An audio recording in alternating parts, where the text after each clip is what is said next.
Assalamualaikum warahmatullahi wabarakatuh. Saya Zafira Nabila, NIM 182410101133 dari kelas Data Mining B.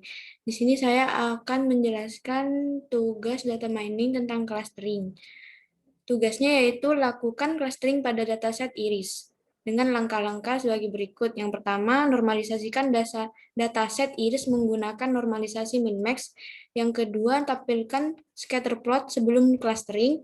Yang ketiga, clusterlah dataset iris dengan nilai K sama dengan 2, 3, dan 4. Dan yang keempat adalah tampilkan scatter plot setelah clustering. Dan yang kelima, analisalah perbandingan scatter plot sebelum clustering dan setelah clustering. Dan yang keenam, yaitu tentukan manakah K terbaik jika dilakukan analisa secara virtual. Tugas nomor 1-6 dilakukan terhadap kombinasi atribut yang pertama sepal length dan sepal width, yang kedua sepal length dan petal width, yang ketiga sepal width dan petal width, dan yang keempat adalah petal length dan petal width. Nah, di sini seperti biasa untuk langkah pertama yaitu mengimport pandas untuk mengimport data iris.csv-nya nanti, dan ada fungsi from sklearn.cluster import k-means. Nah, di sini fungsinya ya fungsi import k-means yaitu membuat clusteringnya nanti, dan ada fungsi from sklearn.processing import min-max scalar. Nah, import min-max scalar ini nanti digunakan untuk normalisasinya, dan ada fungsi from matplotlib import pplot splt. Nah, di situ adalah untuk mengimport grafiknya nanti. Dan ada fungsi from Google Colab import files up file sama dengan files.upload, itu digunakan untuk memberikan tampilan untuk memasukkan data iris.csv-nya nanti. Seperti ini misalnya. Kehadiran. Nah, yang kedua ada fungsi df sama dengan pandas.read underscore csv dengan iris.csv. Nah, di situ gunanya fungsi tersebut yaitu menampilkan dataset dari iris.csv-nya dengan bentuk data frame. Nah, jika dilihat akan menjadi seperti ini tampilannya. Terdapat 150 baris dan 5 kolom dari dataset iris. Nah, untuk langkah pertama yaitu ada normalisasi. Untuk normalisasi digunakan fungsi min-max scalar tadi pada yang pertama ini. Nah, di sini saya membuat variabel scalar sama dengan min-max scalar. Nah, scalar.fit df sepal length. df sepal itu digunakan untuk menormalisasi kelas sepal length untuk dari semua dataset iris. Nah, setelah itu untuk fungsi df sepal length sama dengan scalar transform df sepal length itu digunakan untuk menyimpan hasil dari normalisasi dalam bentuk data frame. Nah, untuk kelas yang lain sama seperti itu, lalu print df untuk melihat menampilkan hasilnya. Hasilnya seperti ini jika di-run. Terdapat setiap atribut dari semua kelas dari dataset iris. Seperti sepal length, sepal width, petal width, dan terdapat variety juga atau kelasnya. Nah, untuk langkah kedua yaitu menampilkan scatter plot. Nah, fungsi plt.figure fixed size ini untuk membuat tampilan dari grafiknya sendiri. Nah, di sini saya membaginya menjadi panjangnya grafik menjadi 20 dan lebarnya masing-masing grafik yaitu 5. Nah, di sini yang plt.subplot di sini digunakan untuk membagi ukuran yang akan digunakan dalam setiap grafik pada setiap dataset, pada setiap kelas, dan pada setiap kombinasi atribut pada dataset iris. Nah, di sini yang pertama kombinasi atribut sepal length dan sepal width yang diminta oleh soal tadi. Seperti biasa, untuk plt.scatter digunakan untuk menampilkan grafik berbentuk titik. Nah, di sini df df df.variety, varietinya sendiri yaitu setosa, dan versi color Virginica. Untuk kelasnya sendiri yang dipanggil yang pertama yaitu variabel X-nya yaitu sepal length. Karena yang diminta tadi kan di soal untuk kombinasi atributnya yaitu sepal length dan sepal width. Nah, di sini semuanya pada pada graf pada sumbu X-nya itu memakai sepal length, dan yang kedua yaitu memakai sepal width pada sumbu Y-nya untuk semua kelas. Dan yang kelas kelas setosa saya beri warna biru, untuk kelas versi color saya beri warna merah, dan Virginica saya beri warna hijau. Dan di sini blt.x label yaitu pelabelan atau penamaan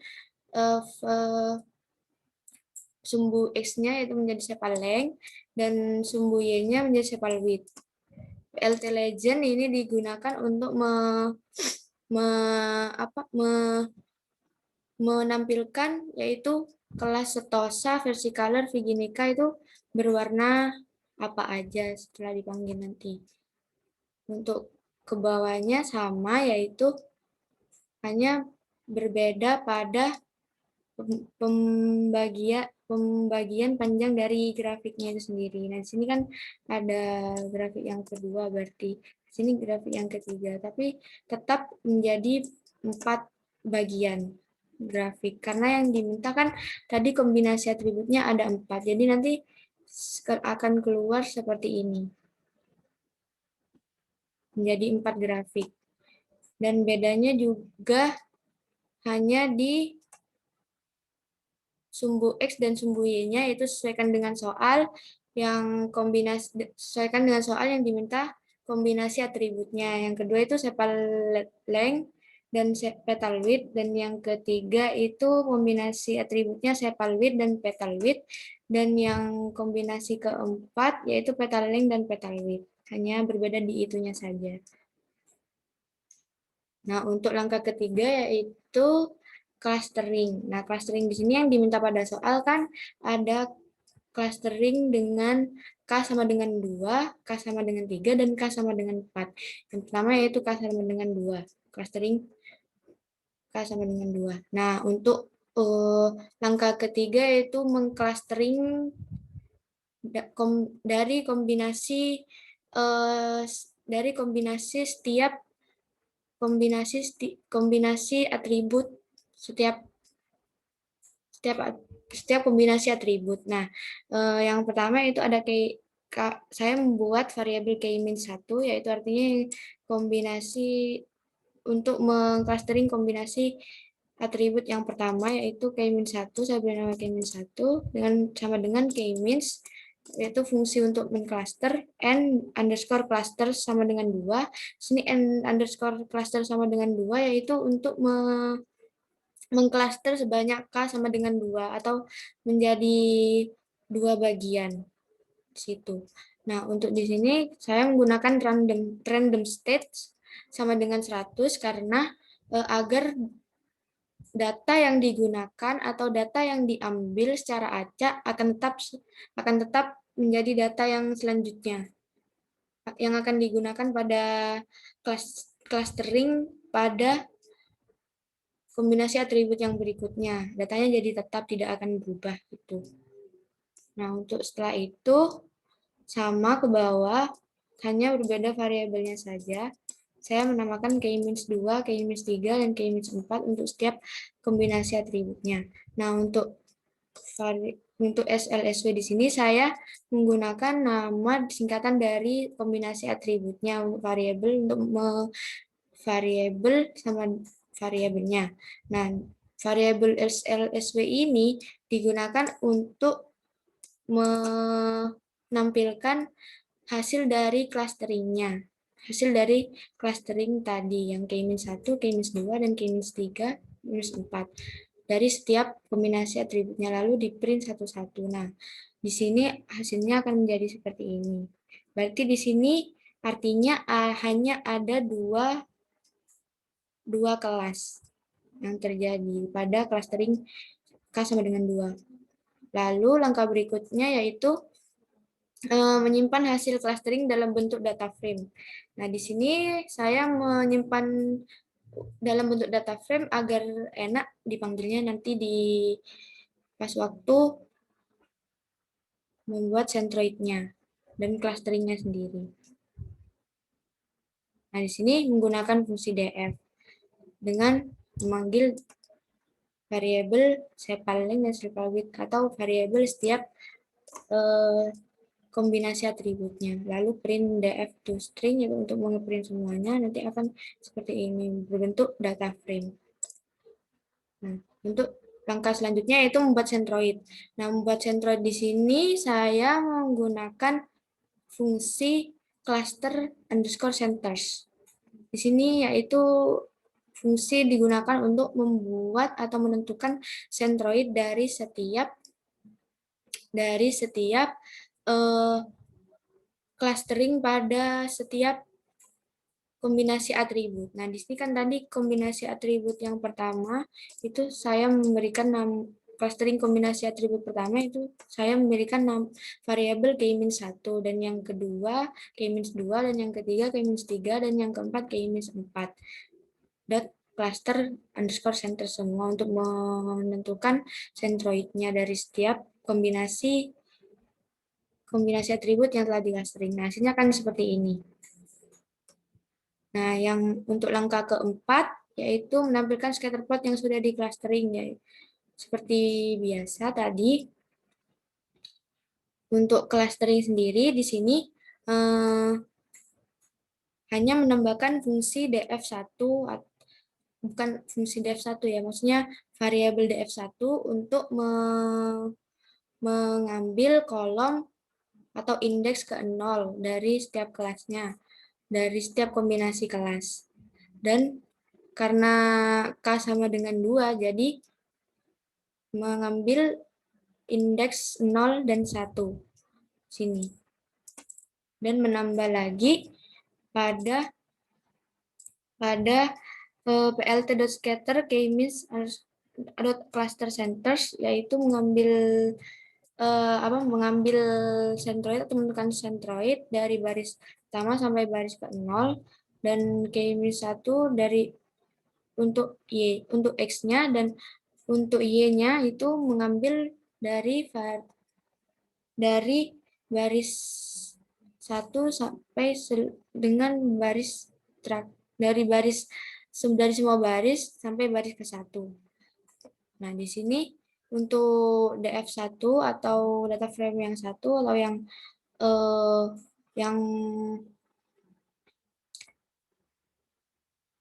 kelompok yang pertama atau clustering yang pertama yaitu saya memberi warna blue dan untuk yang kelompok kedua yaitu memberi warna green. Nah, di sini ada plt.legend. Sebentar. Di sini plt.xlabel sesuai dengan kombinasi atributnya yang akan di clustering ya. Seperti biasa pada yang atas, cuman nanti di sini ada tambahan plt.legendnya yaitu menampilkan df1, df2, dan centroidnya. Nah, di sini akan terlihat nanti centroidnya di sini saya beri warna orange. Untuk yang kombinasi kelas selanjutnya, untuk kombinasi atribut selanjutnya sama fungsinya, cuman hanya bedanya pada penamaan X labelnya sesuai dengan kombinasi atribut yang diminta pada soal. Nah, sebenarnya jika di-run akan seperti ini. Nah, untuk yang clustering K sama dengan 3 dan clustering K sama dengan 4, hanya perlu mengulang codingan yang di atas, tapi dengan perbedaan yaitu n underscore clusters-nya itu sama dengan 3. Dan Perbedaannya ada pada menampilkan scatter plot yang sudah di clustering tadi, hanya menambah data frame ketiga atau kelompok yang ketiga, yaitu dengan indeks yang dipanggil, yaitu indeks kedua. Jadi ada 3 indeks. Kan yang diminta adalah K sama dengan 3 kan.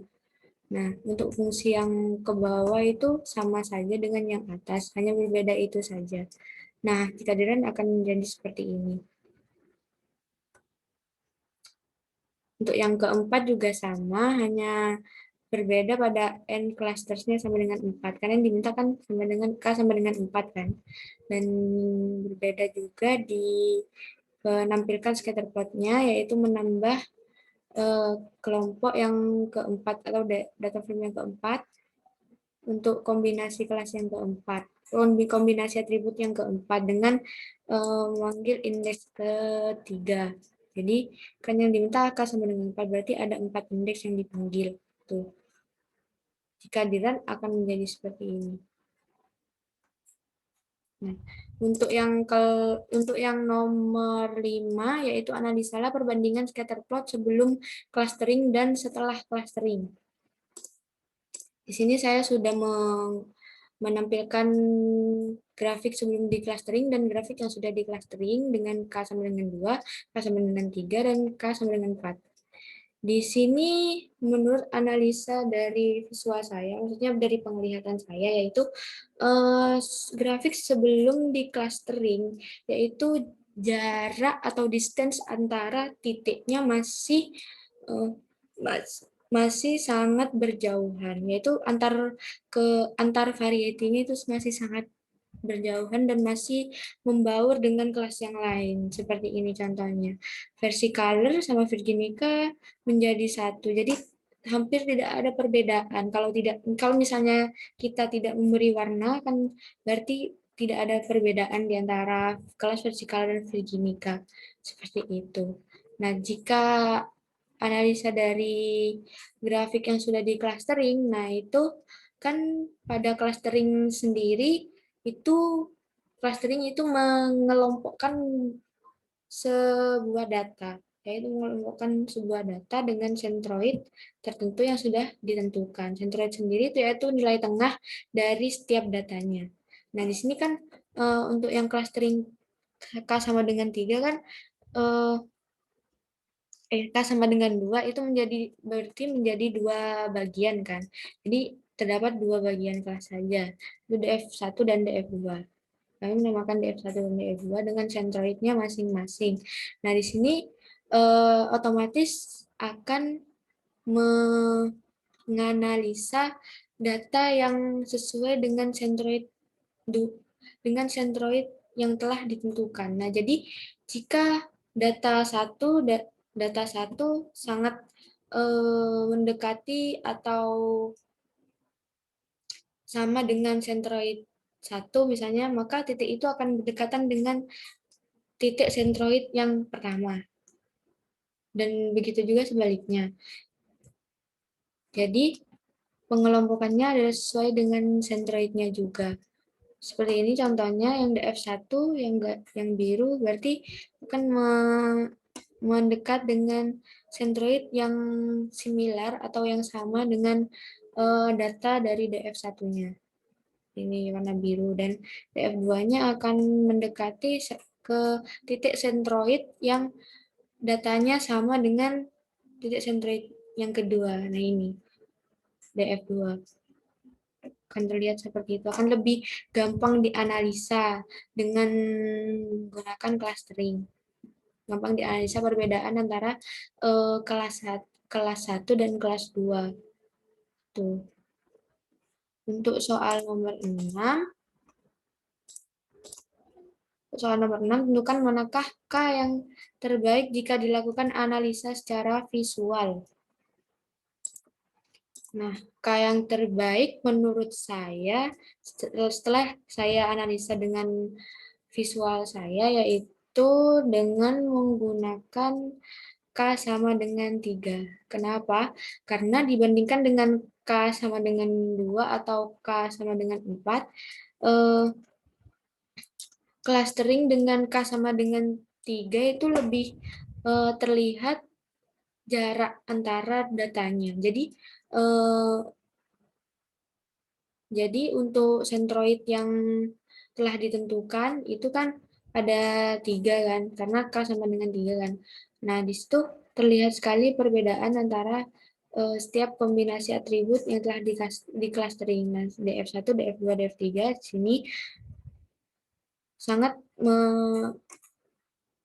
sangat menampilkan perbedaannya dan mendekat kepada setiap sentroid yang setelah ditentukan. Seperti ini kan. Yang DF1 terlihat perbedaannya kan yang berwarna biru mendekat ke sentroid yang DF1 yang titik yang berwarna merah yaitu DF3 mendekat ke eh, sentroid yang DF3. Nah, untuk yang DF2 berwarna hijau yaitu titik-titiknya mendekat ke sentroid yang berwarna hijau. Nah, seperti itu. Jadi lebih terlihat perbedaannya antar kelas yang telah di clustering kan. Jadi lebih gampang untuk menganalisanya, yaitu menganalisa perbedaan antara setiap kelasnya, setiap kelompoknya yang telah di clustering. Nah, sekian penjelasan dari saya. Kurang lebihnya mohon maaf. Assalamualaikum warahmatullahi wabarakatuh.